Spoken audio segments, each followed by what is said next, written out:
여호와의 산에 오를 자가 누구며 그의 거룩한 곳에 설 자가 누구인가? 곧 손이 깨끗하며 마음이 청결하며 뜻을 허탄한 데에 두지 아니하며 거짓 맹세하지 아니하는 자로다. 그는 여호와께 복을 받고 구원의 하나님께 의를 얻으리로다. 하나님은 영이시니 예배하는 자가 영과 진리로 예배할지니라. 아멘.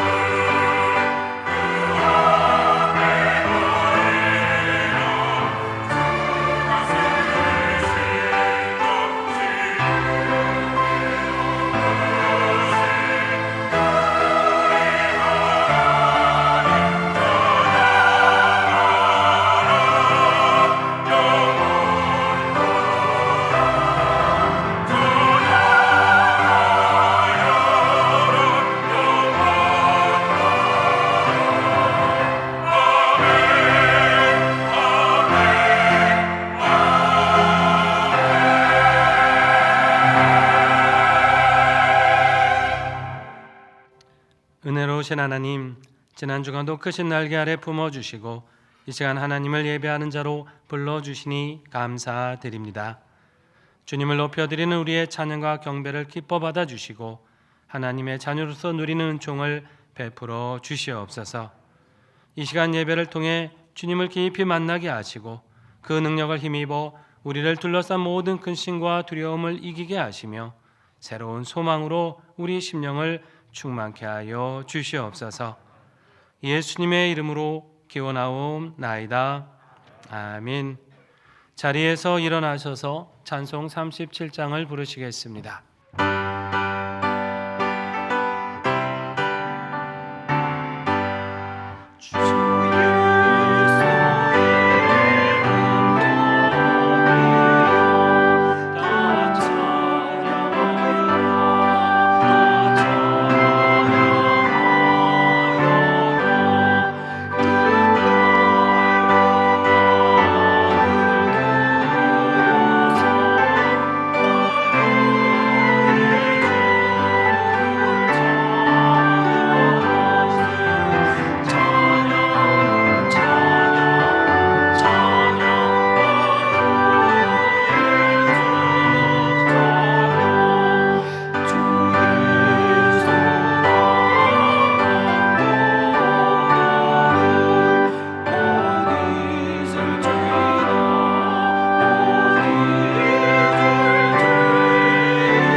하나님, 주님은 우리에게 복을 주시기 위해서 귀한 계명을 주셨습니다. 그러나 저희들 그 계명의 것만 지키면서 그 안에 담겨 있는 말씀의 정신은 잊고 살았습니다. 주님은 말씀을 통해 우리가 서로 사랑하며 화목하기를 바라셨는데 우리는 형제에 대해 미움과 시기를 품고 때론 말과 행실로 상처를 주었습니다. 미련하다 하고 어리석다 말하면서 형제의 인격을 무시하고 때로는 내가 마치 하나님인 양 그들의 신앙을 판단하고 정죄하였습니다.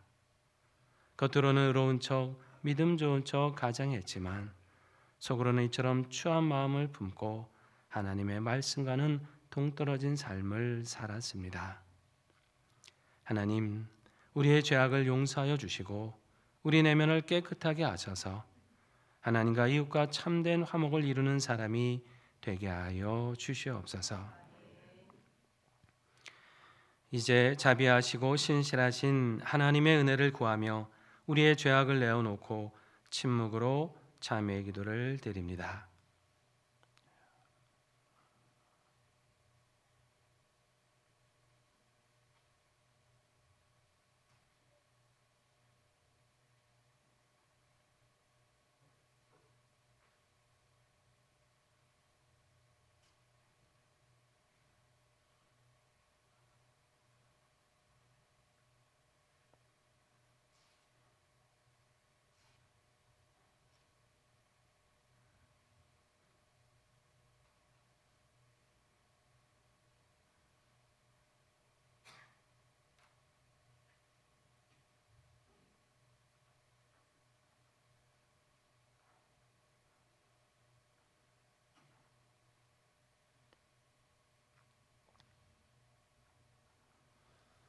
온 마음을 다해 참여하는 자들에게 주시는 하나님의 용서의 말씀이 여기 있습니다.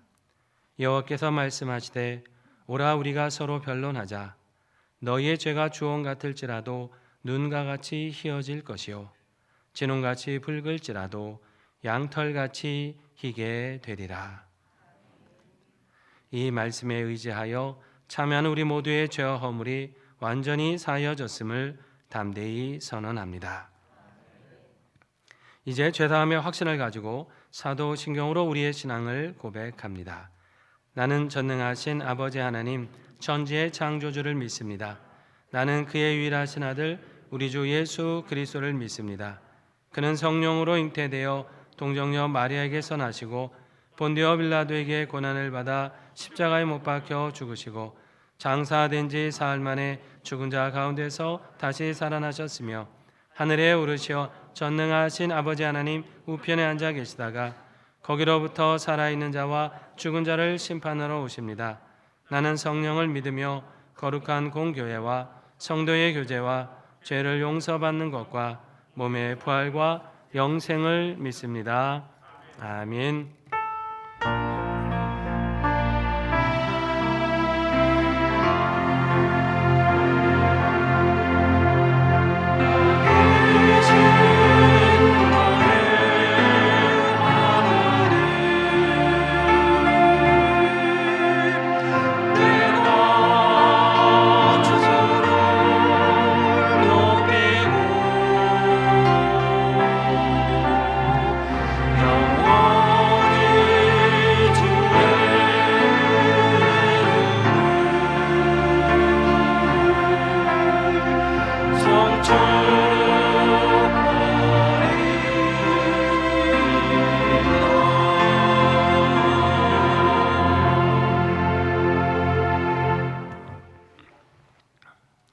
이 시간 기도하실 때 신태성 장로님께서 기도 인도해 주시겠습니다.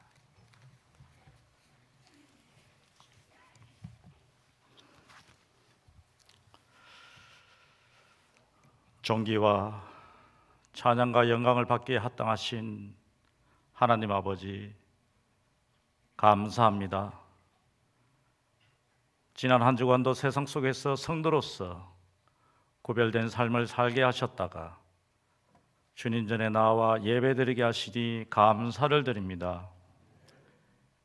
인간에 대한 한은 넘은 사랑으로 십자가에 달리신 그리스도의 고난을 묵상하면서 사순절 셋째 주일을 보내고 있습니다. 사순절 기간만큼이라도 더욱더 주님이 행하셨던 광야에서의 금식과 고행에 동참해야 했었지만 먹고 마시기에 부족함 없이 생활했던 저희들의 나약함을 이 시간 고백하오니 용서하여 주옵소서. 오늘 이 예배를 통하여 나약한 저희들의 마음이 다시 한번 정결하게 되고 성령의 기름이 넘치도록 부어 주시옵소서. 천지의 주인이신 하나님 아버지, 고비 때마다 이 나라 백성을 지켜주시니 감사합니다. 그동안 코로나로 인하여 꽉 막혔던 우리 경제에도 3월의 봄 기운과 함께 경기 회복에 대한 기대가 커져가고 있습니다. 대통령을 비롯하여 나라 살림을 책임지고 있는 위정자들에게 하나님을 경외하는 겸손한 마음과 지혜를 주셔서 다시 한번 부국강병의 나라 되기를 소망합니다. 경제 대국이 되어 온 천하에 다니며 만민에게 복음을 전파하는 이 나라 백성들 되게 하여 주시옵소서. 지진으로 인하여 큰 어려움을 겪고 있는 튀르키예를 위해 기도합니다. 100년 만에 닥친 최악의 지진으로 인하여 수많은 생명이 다치고 목숨을 잃었습니다. 주님, 그 땅에 속히 도움의 손길을 보내셔서 부모와 친구, 삶의 터전을 잃어버린 많은 영혼들을 위로하여 주시옵소서. 그 마음의 상처와 아픔을 주님께서 만져주시고 다시 설 수 있는 힘과 능력을 더하여 주시옵소서.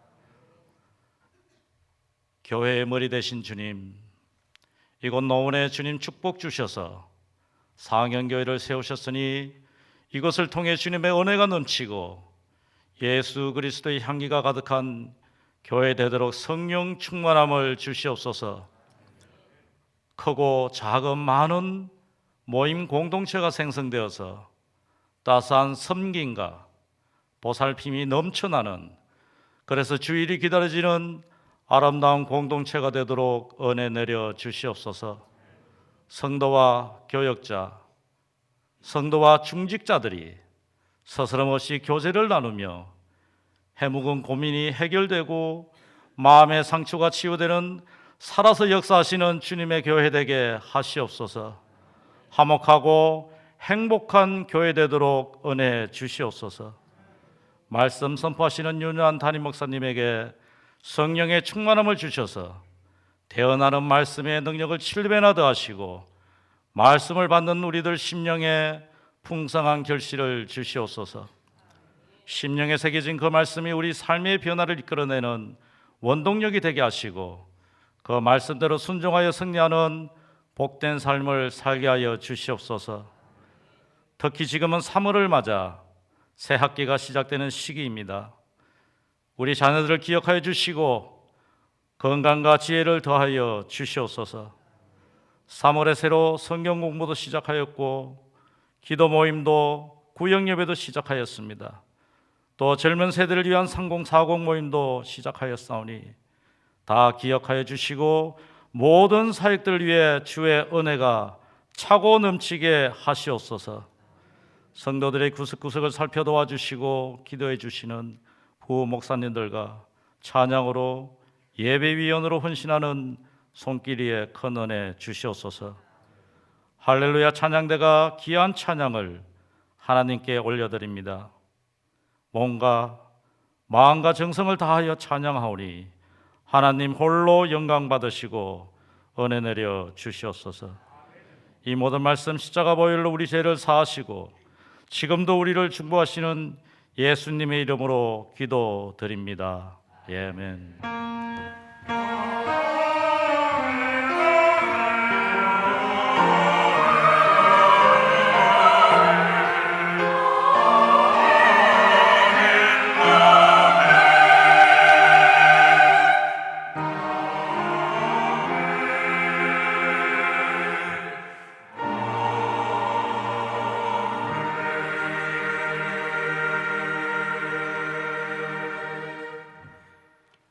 오늘 우리에게 주시는 하나님의 말씀은 마태복음 5장 21절에서 26절 말씀입니다.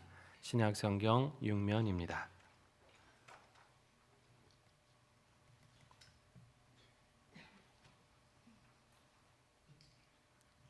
마태복음 5장 21절에서 26절 말씀, 화목을 이루며 전합시다라는 제목으로 계시된 말씀 봉독할 때 살아계신 하나님의 음성을 친히 들으시기를 바랍니다.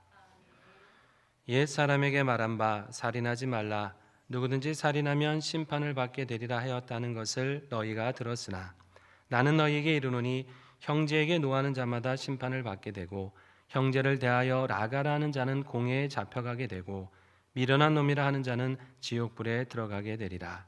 그러므로 예물을 제단에 드리려다가 거기서 내 형제에게 원망 들을 만한 일이 있는 것이 생각나거든 예물을 제단 앞에 두고 먼저 가서 형제와 화목하고 그 후에 와서 예물을 드리라. 너를 고발하는 자와 함께 길에 있을 때에 급히 사화하라.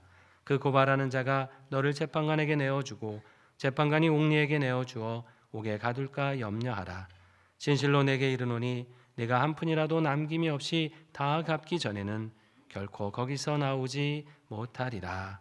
아멘. 이는 하나님의 말씀입니다. 이 시간 할렐루야 찬양대가 찬양으로 하나님께 영광 돌리시겠습니다.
감사합니다. 우리 하나님 귀한 영광 받으신 줄 믿습니다. 우리가 복음 성가곡으로만 익숙하게 알던 곡을 또 편집된 성가곡으로 은혜롭게 전해주셨는데요. 우리 다시 한번 큰 박수로 하나님께 영광 돌리고 찬양대 축복하겠습니다. 감사합니다. 사랑하시는 성도 여러분, 한 주간 하나님의 은혜 안에 평안하셨습니까? 거룩한 주일이고 사순절 셋째 주일입니다. 우리 옆에 계신 분들과 함께 이렇게 인사 나누겠습니다. 주님 주신 화목을 이루겠습니다.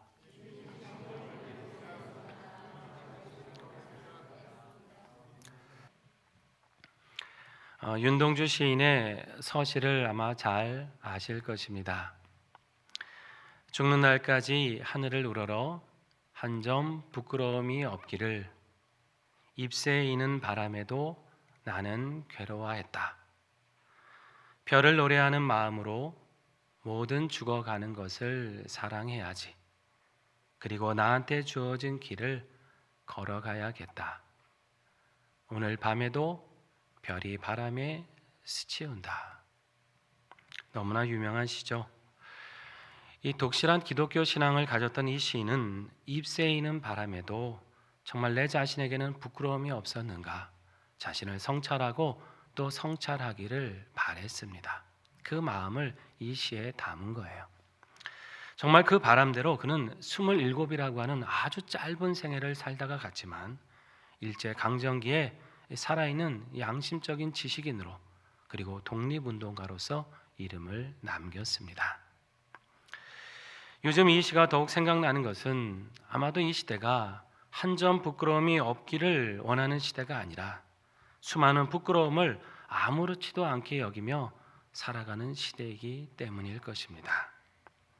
시인은 자기 내면의 작은 허물도 이렇게 괴로워했는데 요즘은 드러난 아주 큰 허물조차도 대수롭지 않게 여기는 세상이 되었습니다. 불의와 거짓을 아무렇지도 않게 행하고 다른 사람에게 해를 끼치면서도 자신의 잘못을 돌아보기는커녕 오히려 후한무치로 살아가는 사람들이 많은 때입니다. 오늘 이런 시대에 우리는 이 본문의 말씀을 통해서 하나님이 우리 믿음의 사람들에게 원하시는 삶 그리고 이 시대에 바라시는 삶을 생각해 보고자 합니다. 오늘 말씀은 이른바 이 산상수훈에 속한 말씀인데요. 예수님이 오셨을 당시 유대 사회는 율법의 정신은 많이 잊어버리고 그 형식만 붙들고 사는 그런 시대였습니다. 하나님이 이스라엘에게 율법을 주신 것은 왜 그렇겠습니까? 먼저 마음을 새롭게 해서 그 율법을 통해서 하나님을 사랑하고 이웃을 서로 사랑하며 하나님의 자녀로서 함께 화목하며 살라고 주신 말씀이에요. 그런데 시간이 흐르면서 유대인들은 그 안에 담긴 이 정신은 다 놓쳐버리고 그냥 겉의 형식, 예배 자리에 나와 있고 예물 드리고 하는 그 형식만 붙들고 있었다는 것입니다. 속으로는 온갖 악하고 추한 생각들을 하면서 내가 겉으로 죄짓지 않으면 되지, 내가 겉으로만 잘못 안 하면 되지, 이렇게 여기면서 스스로를 의롭게 생각을 한 거예요. 그런 유대인들의 위선을 예수님은 아주 신랄하게 비판하셨죠. 자, 그러다 보니까 오해를 하는 사람들이 생겨나기 시작했습니다. 아니, 예수님 저렇게 율법의 형식을 비판하신다고 하면 예수님은 율법을 무시하는 건가? 율법을 폐하시고 무슨 새로운 계명이라도 우리에게 주시려고 하는 것인가? 이런 생각을 하는 사람들이 있었던 거예요. 그들을 향해서 예수님은 분명한 말씀을 하십니다. 아니다. 내가 율법을 폐하러 온 줄로 생각하지 말아라. 나는 율법을 없애기 위해서 온 사람이 아니라 그 율법을 완전하게 하기 위해서 온 것이다. 이렇게 말씀을 하십니다. 다시 말하면 그 율법 안에 담긴 참 정신이 무엇인지를 다시 깨닫게 하려고 왔다. 그 교훈을 통해서 우리의 삶이 하나님 앞에 온전히 나가게 하시기 위해서 오셨다. 그 말씀을 하시는 겁니다. 바로 오늘 본문은 그 예로 드신 여러 말씀 중에 바로 한 말씀이에요. 여러분 본문 21절과 우리 22절 말씀을 같이 한번 읽어보겠습니다. 옛 사람에게 말한 바 살인하지 말라. 누구든지 살인하면 심판을 받게 되리라 하였다는 것을 너희가 들었으나 나는 너희에게 이르노니 형제에게 노하는 자마다 심판을 받게 되고 형제를 대하여 라가라 하는 자는 공회에 잡혀가게 되고 미련한 놈이라 하는 자는 지옥불에 들어가게 되리라. 아멘. 여기 옛사람의 말한 바 너희는 이렇게 들었으나 이렇게 말씀하죠. 이거는 이제 구약의 율법을 말씀하는 겁니다. 율법에서 살인하지 말라 이런 말씀이 있는데 너희들은 그걸 조상 때부터 어릴 때부터 너희들이 들었다 이 말씀이죠. 그런데 예수님은 그런데 나는 너희에게 다시 이른다라고 말씀을 하세요. 살인하지 말라 이 말씀, 이 구절에 담긴 율법의 참 정신이 무엇인지 다시 한번 해석해 주겠다 이런 뜻입니다. 율법의 조항대로라면 남의 생명을 빼앗지만 않으면 죄가 아닙니다. 그렇죠? 죄 진 게 아니죠. 살인하지 않으면 죄 안 지은 거예요.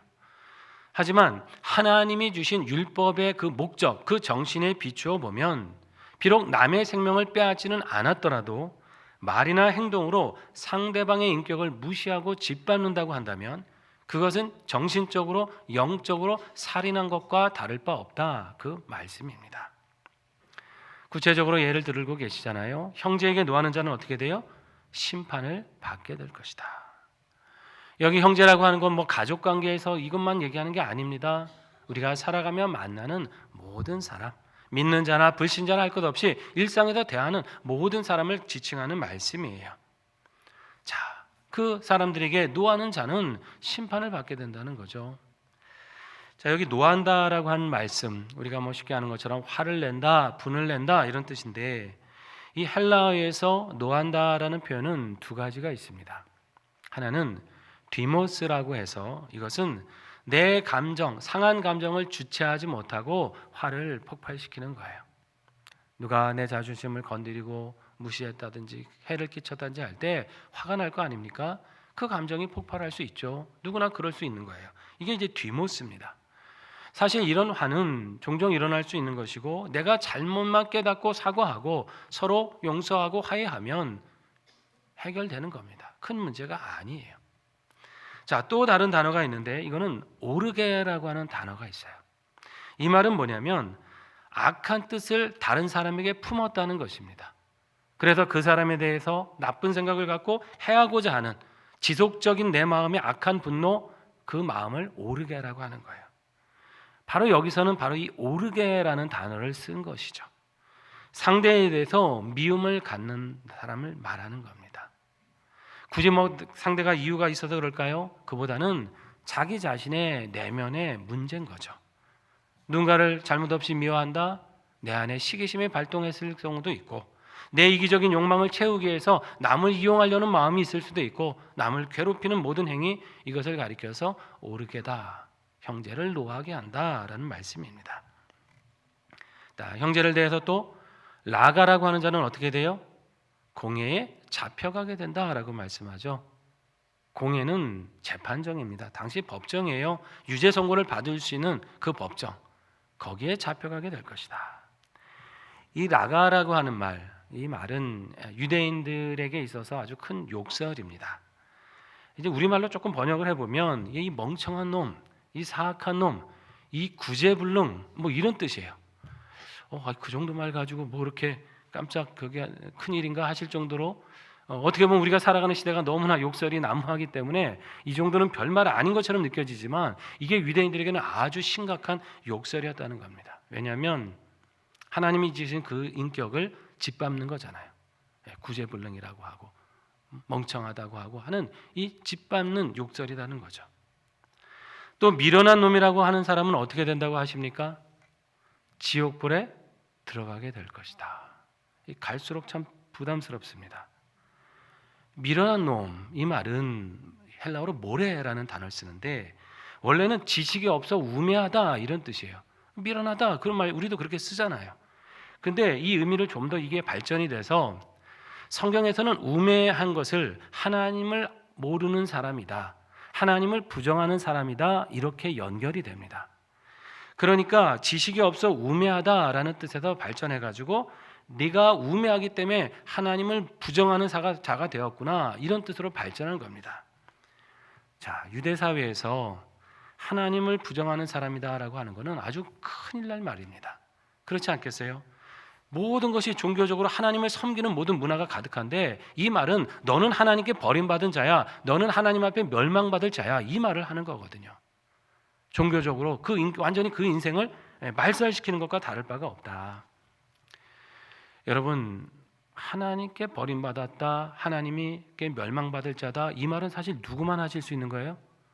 하나님만 하실 수 있는 거예요.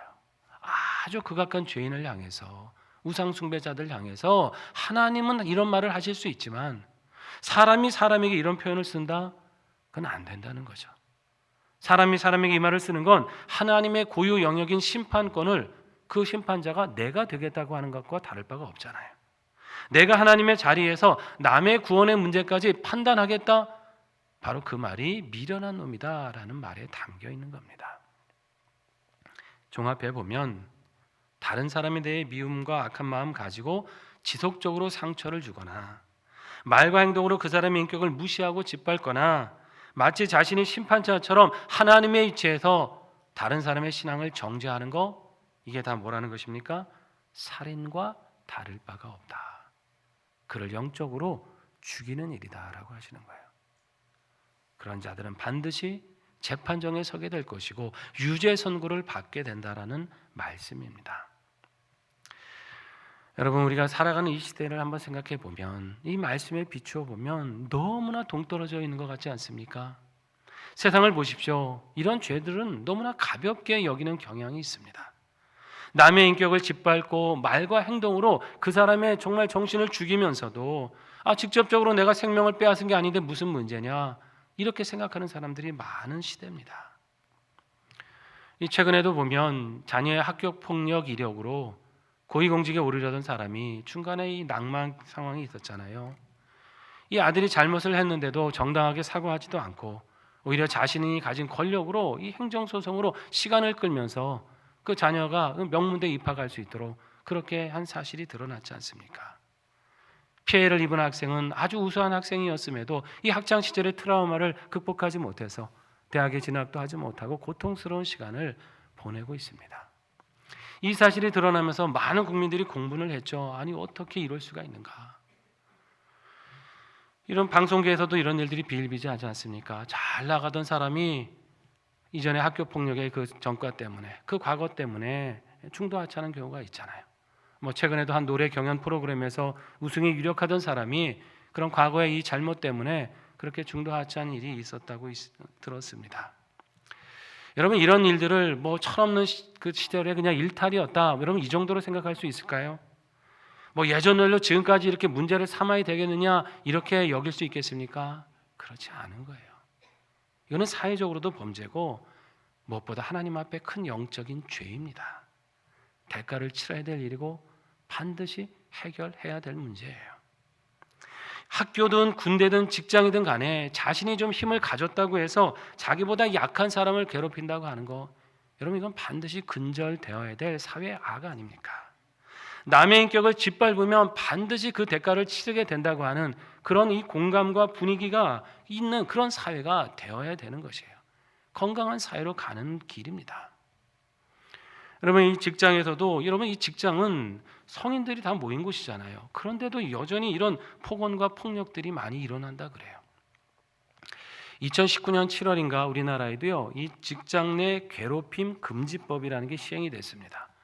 그전에는 아예 이런 법조차도 없었다는 거예요. 쉽게 말하면 그런 인식 자체도 거의 없었다는 거죠. 이 법이 제정되었는 지 4년이나 됐지만은 아직도 이 직장 안에서는 괴롭힘을 경험하는 사람들이 꽤 많다 그럽니다. 설문에 의하면 전체 응답자 중에 29%, 그러니까 10사람 중에 3사람 정도는 지금도 직장 안에서 괴롭힘을 경험했다라고 대답을 했다고 합니다. 이 괴롭힘의 형태를 보면 폭언과 폭행, 말로 또는 행동으로 하는 이 폭언과 폭행이 한 37%로 가장 많았고요. 그 다음으로 부당 인사와 따돌림이 그 뒤를 잇고 있습니다. 이 작년 한 해에 이 폭언, 직장 내 이 폭언 사례가 수백 건이 접수가 되었는데, 이 중에 그 너무 심각한 내용 몇 가지를 이렇게 추린 것들이 있어요. 몇 가지만 소개하면 이런 내용입니다. 그런 걸로 힘들다 그러면 다른 사람들 다 자살했겠다. 그 정도면 개도 알아먹겠다. 머리는 폼으로 달고 다니냐? 너 같은 땡땡은 처음 본다. 별로 놀라시지도 않는군요. 여러분, 이외에도 더 있지만은 입에 담기가 어려워서 다 말씀드리질 제가 못하겠어요. 이런 괴롭힘을 당한 사람들이 가지는 이 공통적인 마음의 고통이 있어요. 이게 뭐냐면 직장을 떠나고 싶다고 느꼈다. 난 정말 애정을 가지고 직장 생활하고 싶은데 이제 떠나고 싶다는 거예요. 업무의 집중도가 떨어졌다는 사람도 있었고, 사람이 두렵게 느껴졌고, 없던 우울증과 불면증이 생겼다는 사람도 있습니다. 그리고 이것을 좀 호소했는데 직장 내 대응 처리 절차에 너무나 큰 실망감을 느꼈다는 사람들도 많았어요. 이 남을 괴롭히는 일이 단지 그 사람의 마음만 상하게 하는 걸까요? 아니에요. 열심히 일하고자 하는 그 근로 의욕도 저하시키고 대인관계에 어려움을 가져다 주고 육신의 건강까지도 해치는 그런 일들이 생겨났다는 것이죠. 아유, 사회생활이 다 그런 거지, 뭐 조직 문화가 그런 거 아니겠습니까? 여러분, 이렇게 하고 넘어갈 일일까요? 그러면 그 사회는 심각하게 병든 거죠. 얼마든지 좋은 말로 선한 방법으로 가르치고 좋은 관계를 맺어갈 수 있는 거 아닙니까? 여러분, 우리 그리스도인은 이런 시대를 본받지 말고 말과 행실로 다른 사람에게 선을 끼치며 살아가야 될 줄로 믿는 것입니다. 여기 계신 분들 중에 그런 분은 없으시겠지만 혹여라도 누군가에게 말과 행동으로 상처를 주었다면 찾아가서 진정 어린 사과를 하고 용서를 구하세요. 어떤 분들은 그런 분들이 있어요. 아우, 나는 불같이 성질은 내도요 뒤끝이 없습니다. 나는 아주 깨끗합니다. 마치 자기는 쿨하고 시원한 성격의 소유자인 것처럼 말씀하죠. 근데 여러분 생각해 보세요. 나는 쿨하게 뒤끝 없는지 모르지만 상처받은 그 사람은 어쩝니까? 그것 때문에 잠 못 자고 괴로워하고 힘들어할 수 있는 거잖아요. 그 영혼이 무너질 수 있는 거 아닙니까? 그런 말 하는 사람들 보면 자기가 그런 경우 닿으면 또 못 참아요. 또 어떻게 이럴 수 있냐고 또 막 더 그러잖아요. 여러분, 우리 믿음의 사람은 이 상대의 입장을 먼저 헤아릴 줄 알아야 돼요. 그리고 우리는 누군가를 낙심시키는 사람이 아니라 난 다른 사람을 위로하고 말과 행동으로 그 사람을 힘을 주겠다고 하는 그것을 다짐하고 기도해야 될 줄로 믿는 것입니다. 그리고 이 사회에 우리 같은 그런 기독교인들이 많아져야겠다. 그렇게 기도하면서 그래서 오히려 그런 말과 행동으로 악한 일을 하는 사람들이 위축되고 자신의 그런 행동이 부끄러운 것인 것을 깨달을 수 있도록 그런 풍토가 될 수 있도록 우리가 애써야 되는 것이에요. 우리가 먼저 그렇게 변하기 시작할 때 선한 영향을 끼칠 때 이 사회도 조금씩 변해가게 될 것입니다. 여러분, 이런 시대를 만드는 건 너무나 중요해요. 오늘 말씀을 보십시오. 이런 죄악은요 반드시 하나님의 심판을 받게 되어 있어요. 25절에 말씀하지 않습니까? 너를 고발하는 자와 길에 있을 때 어떻게 하라고요? 그 시간에 급히 사화하라. 용서를 구하고 화해하라고 하는 말씀이에요. 그 시기를 놓치면 뭐가 있어요? 이제는 심판밖에는 없다는 것이죠. 하나님의 심판대에 서기 전에 지금 이 땅에서 발붙이고 숨을 쉬고 사는 그 시간 동안에 화목을 이루고 선한 말과 행실로 다른 사람에게 행하며 살라고 하는 것입니다. 그 심판대에 섰을 때 그 누구도 저 때문에 내가 상처를 입었고 저 때문에 내가 실족했습니다라는 말을 듣지 않도록 지금 이 땅을 살아가는 이 시간에 하나님 앞에 선한 말과 행실을 행하기에 힘쓰라는 말씀이에요. 어떻게 하면 우리가 그렇게 살아갈 수 있을까요? 23절과 24절에 그 비결을 가르쳐 주십니다. 같이 읽어봅니다. 그러므로 예물을 제단에 드리려다가 거기서 내 형제에게 원망 들을 만한 일이 있는 것이 생각나거든 예물을 제단 앞에 두고 먼저 가서 형제와 화목하고 그 후에 와서 예물을 드리라. 아멘. 여러분, 예물을 제단에 드린다는 건 지금 무슨 행위를 하고 있는 거예요? 하나님 앞에 예배를 드리고 있다라는 것이죠. 여러분, 예배는 하나님에 대한 신앙생활 중에 가장 시급하고 가장 우선되고 가장 중요한 일입니다. 그게 예배예요. 인생에서 다른 거 다 놓치고 못할지라도 이 예배의 자리만큼은 하나님 앞에 온전히 지켜야 되는 가장 중요한 일입니다. 그런데 이 중요하고도 시급한 일을 앞두고 예배하고자 하는데 누군가에게 말과 행실로 잘못한 일이 있을 때 어떻게 하라고 하시는 거예요? 먼저 가서 그 형제와 화목을 이룬 다음에 나오라고 하시는 것입니다. 여기 원망 들을 만한 일이 있거든 그러셨는데 이게 뭐 꼭 큰 원수처럼 싸워갖고 큰 적대감을 가지고 있는 그 관계만을 말하는 게 아닙니다. 사소한 갈등으로 다투고 그래서 서로 마음 상했던 크고 작은 모든 일들 이거를 다 지금 포함하는 말이에요. 살다 보면 이런 게 떠오를 수 있잖아요. 그때 어떻게 하시는 거예요? 화해하고 와서 하나님께 예물을 드리라는 것이죠. 왜 이렇게까지 말씀할까요? 여러분 여기에 바로 예배에 너무나 중요한 의미와 목적이 있기 때문에 그런 거예요. 여러분 예배라는 게 무엇입니까? 하나님을 우리가 높여드리는 것이죠. 죄인된 우리가 하나님을 높여드리게 될 수 있는 이유가 무엇이에요? 우리가 하나님과 화목했기 때문이잖아요. 감히 나갈 수 없는 그분께 예수님으로 인해서 화목하게 되었고 그 하나님과 화목을 이루는 사건, 그 관계를 확인하는 자리, 그게 예배 아닙니까? 내가 이렇게 하나님께 받아들여졌구나, 하나님 날 이렇게 받아주시는구나, 그걸 확인하는 거예요. 그리고 그 확인한 기쁨을 가지고 나아가서 형제와 이웃과 그 화목을 이루며 살아가는 것, 그게 예배의 목적입니다. 히브리서 12장 14절에 보면 이런 말씀이 있어요. 같이 읽어볼까요? 모든 사람과 더불어 화평함과 거룩함을 따르라. 이것이 없이는 아무도 주를 보지 못하리라. 아멘. 바른 예배자는 모든 사람과 더불어 무엇을 구하는 겁니까? 화평함을 구하는 사람이다.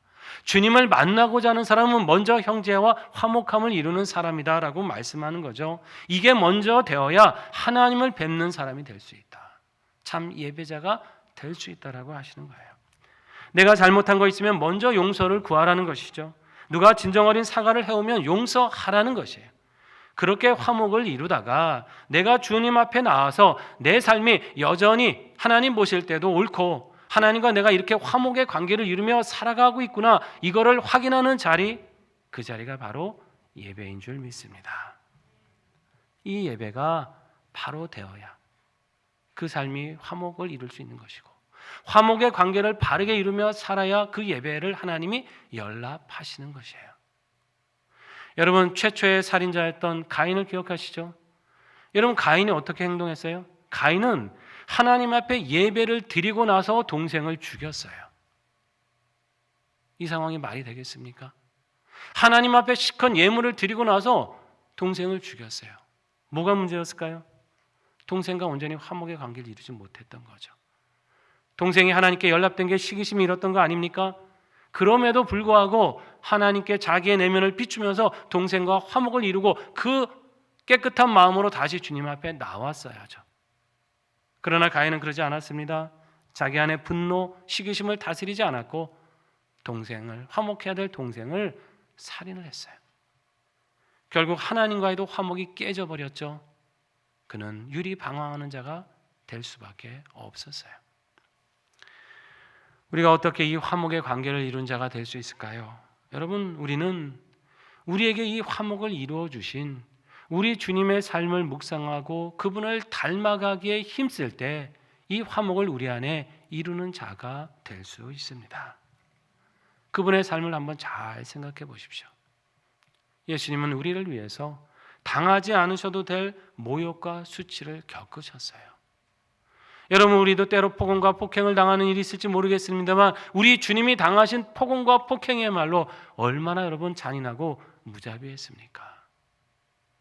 하나님의 아들이셨는데 사람들은 말로 희롱하고 조롱하지 않았어요.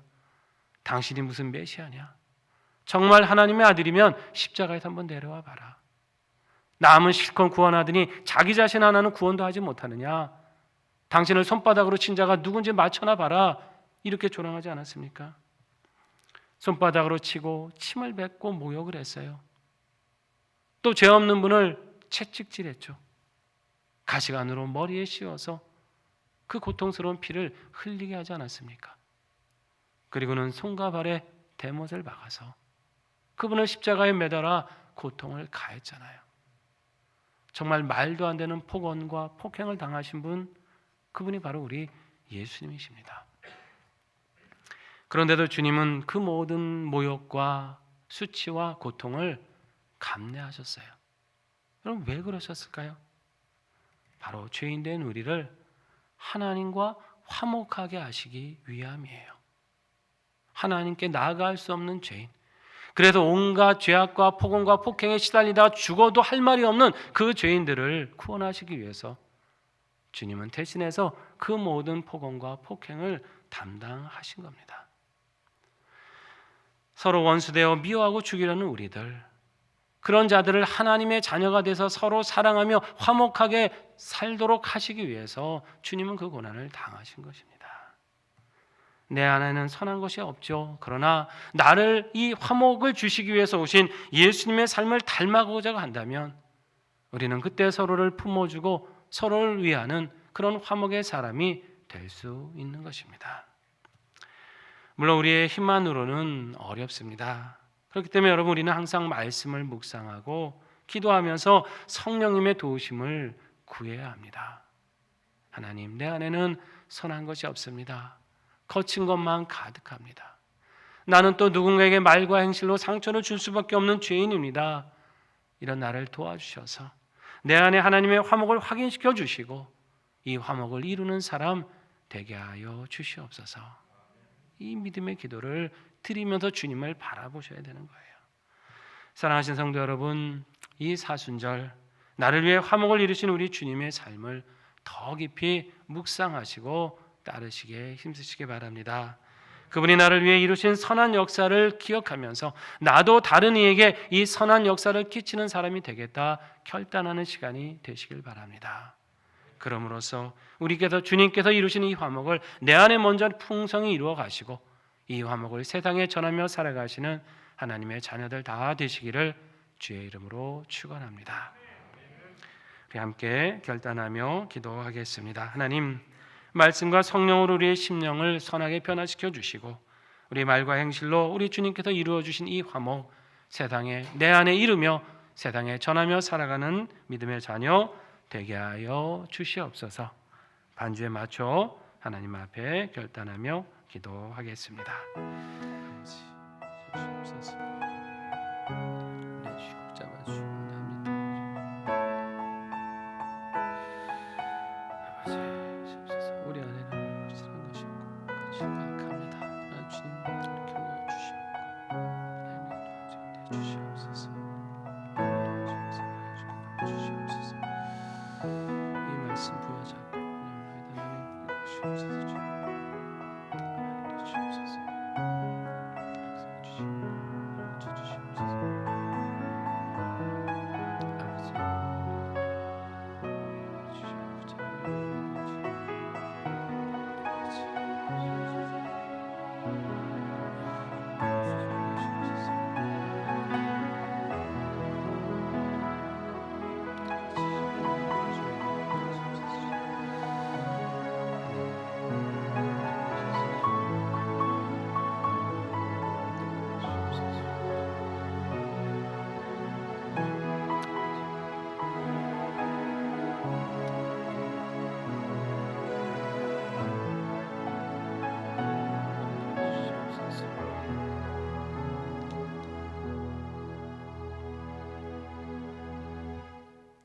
하나님, 우리 예수님께서 이루신 이 화목의 은혜를 기억하고 선한 말과 행실로 우리도 이 세상에 화목을 전하며 살아가는 주의 자녀들 되게 하여 주시옵소서.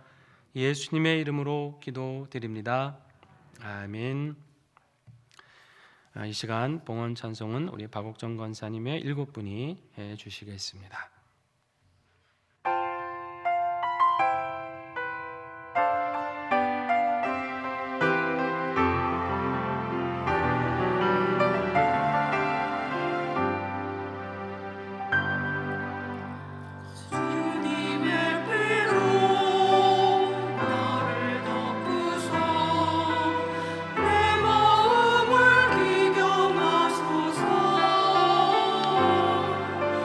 주사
주의 십자가를 더욱 굳건히 세우고 지금 여기서 주를 하리라. 나의 마음 다하여 신령과 진리로 예배하리라. 첫사랑의 그 담력으로 신령과 진리로 예배하리라. 마지막 예배처럼 신령과 진리로 예배하리라. 첫사랑의 그 담력으로 신령과 진리로 예배하리라. 마지막 예배처럼 마지막 예배처럼 마지막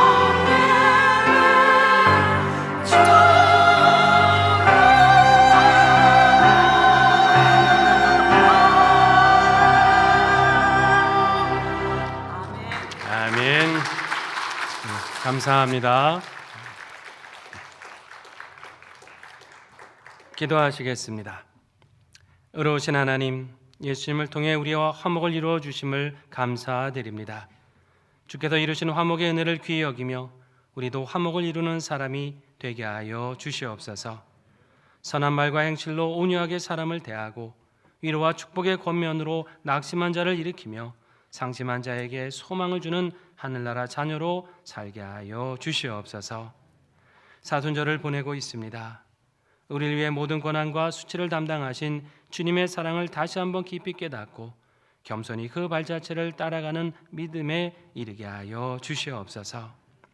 새 학기를 맞아 시작한 성경 공부와 구역 모임, 기도 모임과 대신방에 함께 하셔서 하나님의 은혜를 새롭게 경험하고 주의 사랑 안에 삶의 충만함을 누리게 하여 주시옵소서.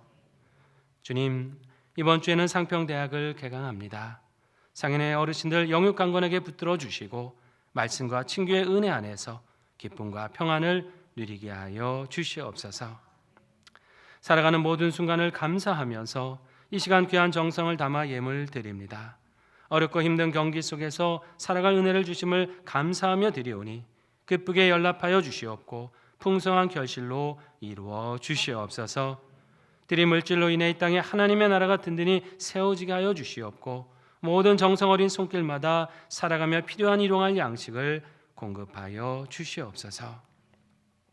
역사의 주관자이신 하나님, 이 나라와 이 민족을 붙잡아 주시기를 기도합니다. 정의와 정직의 풍토가 자리 잡게 하여 주시고 포괄적 차별금지법 등 하나님의 나라의 가치와 위배되는 악한 역사들이 사라지게 하여 주시옵소서. 이 땅의 교회들이 먼저 새롭게 되어서 어두운 곳을 비추게 하여 주셔서 주님의 복을 누리는 이 사회가 될 수 있도록 인도하여 주시옵소서. 늘 우리 가정을 지켜주시고 함께해 주시기를 간구합니다. 새학기 맞아 공부하는 자녀들에게 학업의 지혜와 건강을 더하여 주시고 취업의 문을 두드리는 자녀들에게 순탄히 그 문을 열어 주시옵소서. 결혼을 위해 기도하는 자녀들 복된 만남 허락해 주시고 대의 열매를 위해 기도하는 가정들 생명의 복으로 응답해 주시옵소서. 군복무와 유학으로 직장으로 출타한 자녀들이 있습니다. 어디든지 영육 강건하게 붙잡아 주시며 육신의 질병으로 애타하며 기도하는 성도들 온전히 치유하여 주시옵소서. 다시금 주의 말씀 의지하며 세상으로 나아갑니다. 화목케 하신 주님과 동행하며 이 땅에 화목을 이루게 하여 주시옵고 말씀과 기도로 모든 시험 승리하는 자녀들 되게 하여 주시옵소서. 예수님의 이름으로 봉헌 기도 드립니다. 아멘.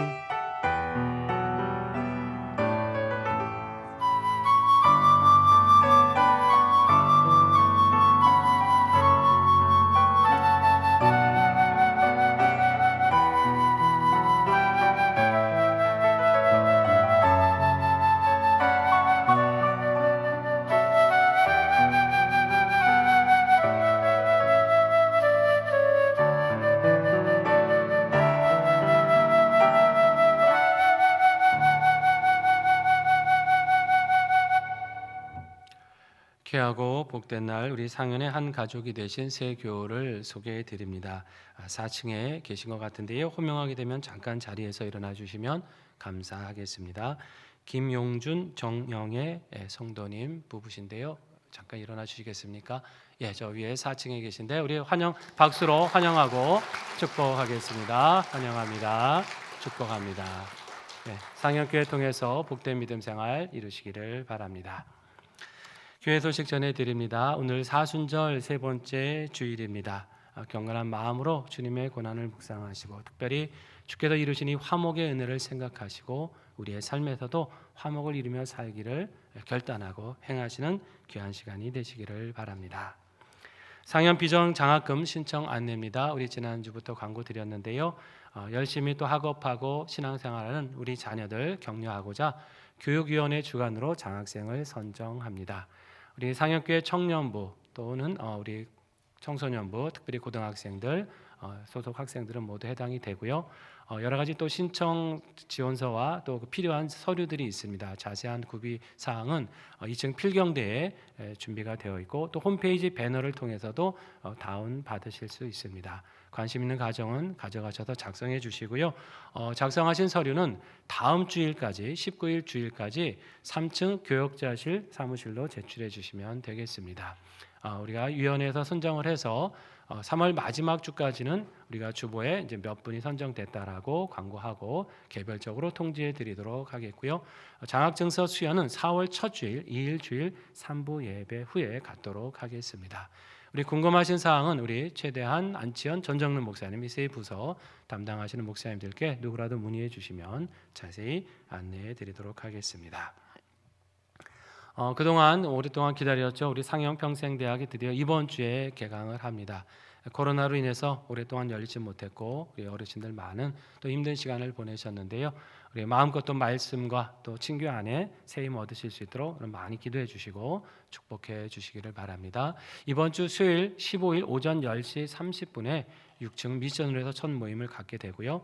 또 이를 위해서 수고하시는 교사들 계시고 주방 봉사하시는 봉사자들도 많이 계십니다. 많이 격려해 주시기를 부탁드립니다. 권사원례가 있습니다. 오늘 예배 후 6층 미션으로 해서 바로 모이도록 하겠고요. 권사님들 기억하시고 참여해 주시고 이어서 안수 집사의 예배 및 간담회가 같은 장소에서 오후 3시부터 있게 됩니다. 우리 안수 집사님들 함께 자리해 주시기 바랍니다. 제11 여전대 원례가 있다고 합니다. 이번 주 토요일입니다. 18일 오전 11시 1층 로뎀 카페 내 마르다룸에서 모인다고 하니까 11 여전대 회원들 기억하시고 참여해 주시기를 바랍니다. 우리 3월 식당 봉사는 우리 사랑교구 식구들께서 담당해 주시는데요. 특별히 우리 남성 성도님들의 손길이 많이 필요하다고 하니까 이제 얼마 남지 않은 이 3월 또 함께 한 마음으로 참여해 주셔서 함께 힘을 모아 주시기를 부탁드립니다. 교우 소식입니다. 우리 개업하시는 가정이 있습니다. 소망교구에 박병진 집사님, 박혜령 집사님 가정이 인후사진관을 개업하게 된다고 합니다. 남양주시 별내에 개업하게 되고요. 이번 주 토요일 18일 오후 2시에 개업 예배가 있습니다. 하나님의 은혜 안에서 잘 자리 잡고 번창해 갈 수 있도록 많이 여러분 기도해 주시고 축하해 주시기를 바랍니다. 이제 자리에서 일어나셔서 53장 1절을 부르시겠습니다.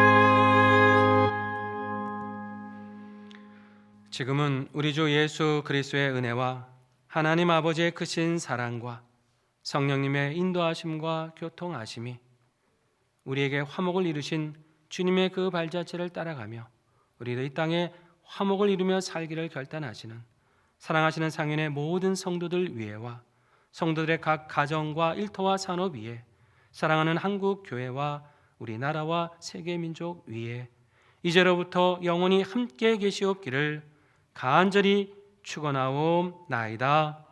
아멘.